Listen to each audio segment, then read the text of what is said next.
ભક્ત ભગવાનથી અલગ રહી શકે નહીં. અતિશય ભક્તિ વધે ત્યારે ભેદનો વિનાશ થાય. જ્ઞાન માર્ગમાં ભેદનો નિષેધ છે. જ્ઞાની પુરુષો કે છે એક જ બ્રહ્મ તત્વ સત્ય છે. બ્રહ્મ સ્વરૂપમાં માયાથી ચિત્ર વિચિત્ર જગત ભાસે છે.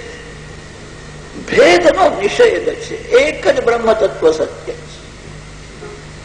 ભક્તિ માર્ગમાં આરંભમાં જગત, ભક્ત અને ભગવાન એવા ત્રણ તત્વો રહે છે. ભક્તિ જયારે અતિશય વધે છે પછી ભક્ત ભગવાનથી અલગ રહી શકતો નથી. ભક્તિ ભેદનો વિનાશ કરે છે, જ્ઞાન ભેદનો નિષેધ કરે છે. બેનું લક્ષ્ય એક જ છે, માર્ગ થોડો જુદો છે. પ્રતિદૃશ્યમિવ નૈકધાર્કમેકમ સમધિગતોસ્મિ વિદૂત ભેદમોહ. અંદર નારાયણના દર્શન કરે છે, બહાર નારાયણના દર્શન કરે છે. જમણી બાજુમાં નારાયણ છે, ડાબી બાજુમાં નારાયણ છે. હવે જગત દેખાતું જ નથી. અંદર બહાર નારાયણના દર્શન કરતા કરતા ભીષ્મ પિતામહ ભગવાનના ચરણમાં લીન થયા. દેવોએ જય જયકાર કર્યો છે. ગંગા કિનારે ભગવાનના દર્શન કરતા કરતા પ્રાણનો ત્યાગ કર્યો. જબ તુમ પૈદા હુએ તબ જગ હાસે और तुम रोए. अब कुछ ऐसी करनी करो अंत समय में तुम हासे और जग रो. બાળકનો જન્મ થાય ત્યારે બાળક રડે છે, લોકો મીઠાઈ ખાય છે, પેડા ખાય છે, બાળક આવ્યો છે. એવી ભગવાનની ભક્તિ કરો. ભીષ્મ પિતામહ હસતા હસતા ભગવાનના ચરણમાં ગયા. દેવોને પણ આશ્ચર્ય થયું છે, કેવું મરણ મંગલમય થયું. આવા મહાન જ્ઞાની પુરુષ હવે નહીં થાય.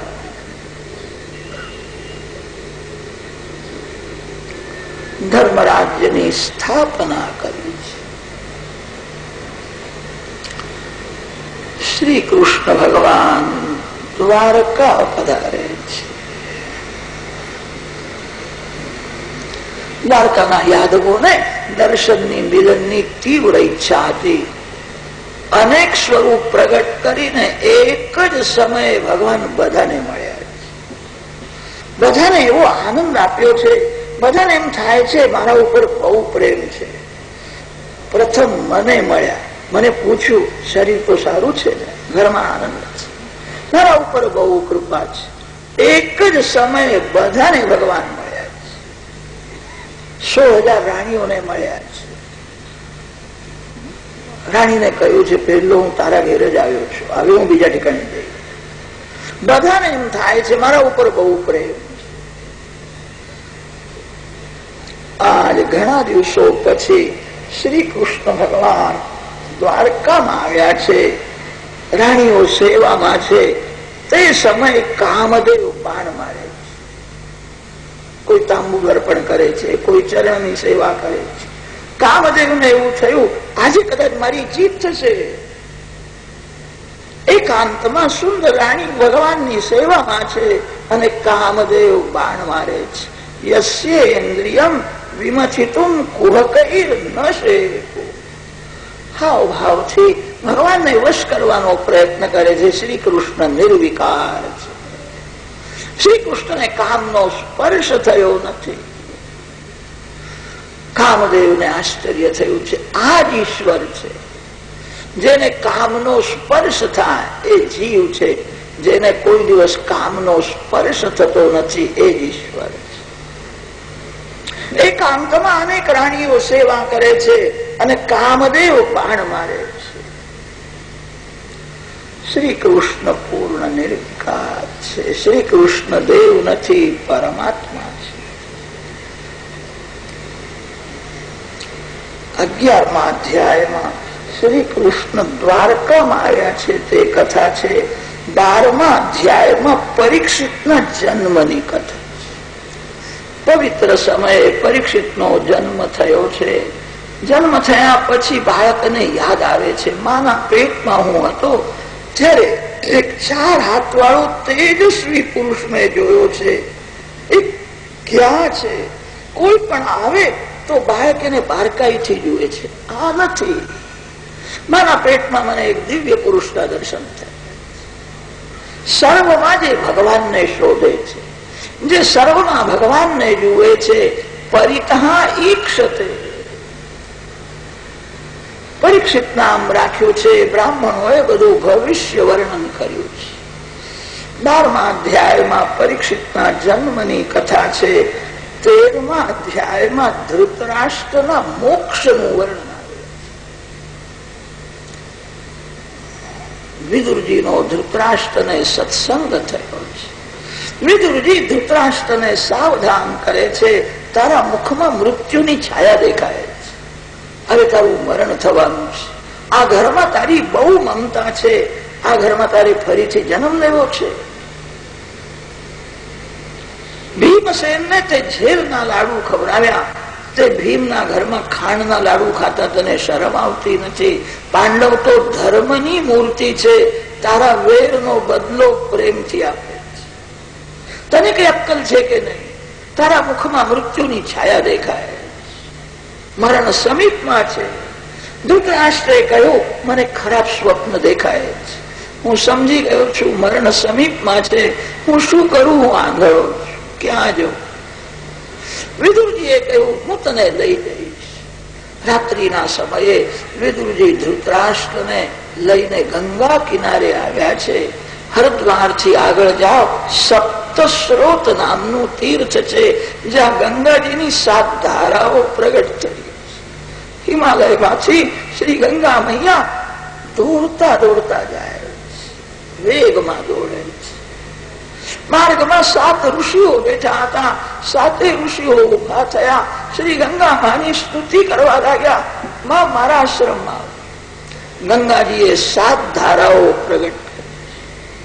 આજે પણ અલગ અલગ ધારાના દર્શન થાય છે. ગંગાજીની 7 ધારાઓ 7 ઋષિઓના માટે પ્રગટ થઈ. તેથી એને સપ્ત સ્રોત કે છે. આ 7 ધારાઓ બ્રહ્મકુંડમાં મળી ગઈ. તેથી બ્રહ્મકુંડમાં સ્નાનનો વિશેષ મહિમા. વિદુરજી ધૃતરાષ્ટ્રને સપ્તસ્રોત તીર્થમાં લઈ આવ્યા છે. વિદુરજીનો સત્સંગ થયો. ધૃતરાષ્ટ્ર પરમાત્માનું ધ્યાન કરવા લાગ્યો. ધર્મરાજાનો નિયમ હતો પ્રાતઃ કાળમાં કાકાને વંદન કરવા. આજે ધૃતરાષ્ટ્ર ઘરમાં દેખાતા નથી.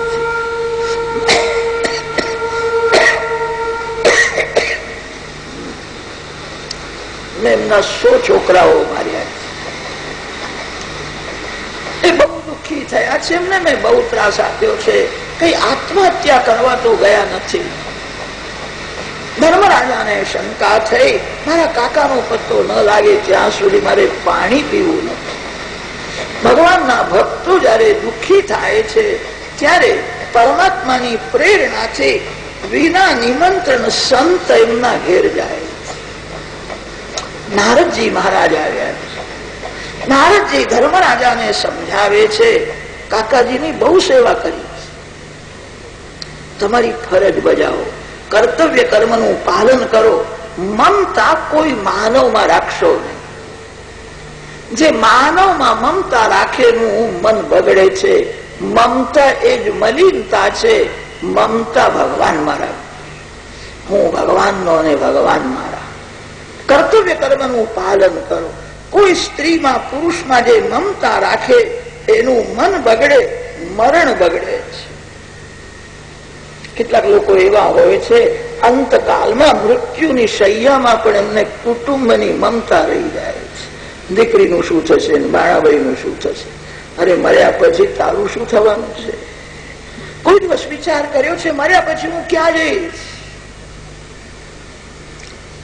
મમતા ભગવાન મારા. નારદજી સમજાવે છે, કાકાની બહુ સેવા કરી છે, તમારી ફરજ બજાવી છે, હવે કાકાને ભૂલી જાઓ, મમતા રાખશો નહીં. નારદજી સમજાવે છે, વિદુરજીનો સત્સંગ થયો છે, ધૃતરાષ્ટ્રનું મરણ મંગલમય થશે. તમારું મરણ સુધારવાનો પ્રયત્ન કરો. હવે બીજાની ચિંતા છોડો, તમે તમારી ચિંતા કરો. મારું મરણ મંગલમય થાય. નારદજી સાવધાન કરે છે. 6 મહિના બાકી છે.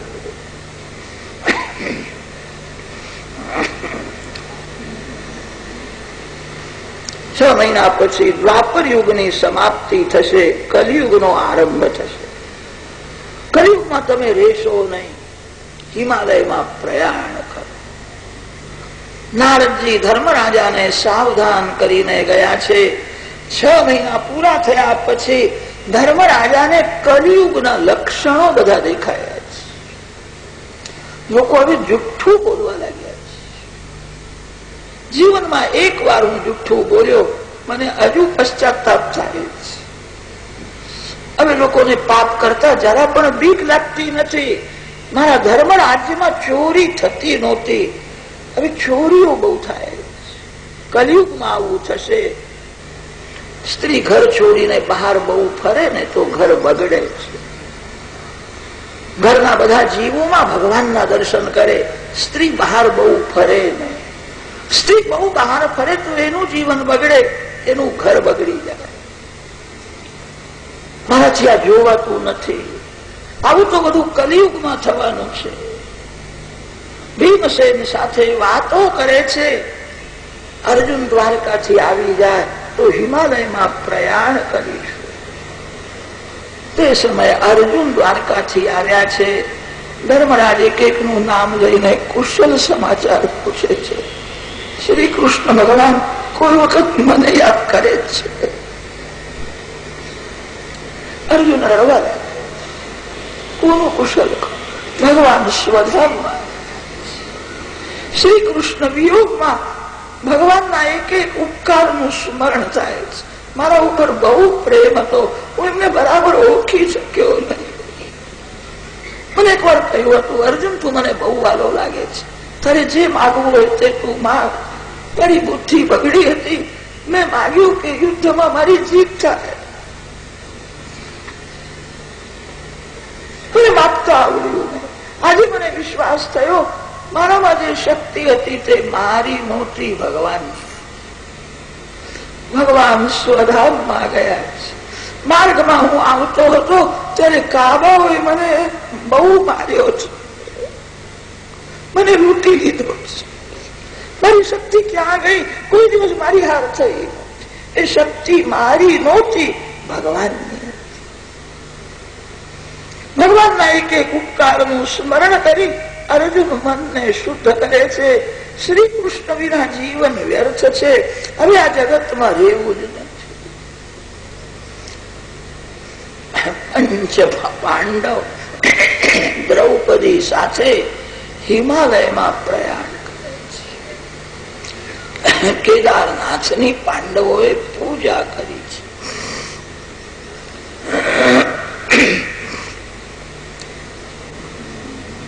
આજ પણ કેદારનાથમાં પંચ પાંડવોની દ્રૌપદીની મૂર્તિ રાખી છે. કેદારનાથમાં આજ પણ એવી મર્યાદા છે, સ્ત્રી હોય કે પુરુષ હોય, ભગવાન શંકરને હાથમાં લઈને ભેટી પડે. જીવ શિવનું ત્યાં મિલન થાય. શિવ કૃપાથી દેહ ભાવ મરે છે, આત્મભાવ જાગૃત થાય છે. દેહ ભાવ જલ્દી મરતો નથી. બધા જાણે છે શરીરથી આત્મા ભિન્ન છે. શરીરને એક દિવસ લોકો બાળી નાખશે, આત્માને કોઈ બાળી શકે. દેહ ભાવ ભૂલાતો નથી. હું પુરુષ છું, હું સ્ત્રી છું, આ દેહ ભાવમાં જ જીવ રહે છે. દેહ ભાવ જ બધાને દુઃખ આપે છે. શિવ કૃપાથી દેહ ભાવ મરે છે.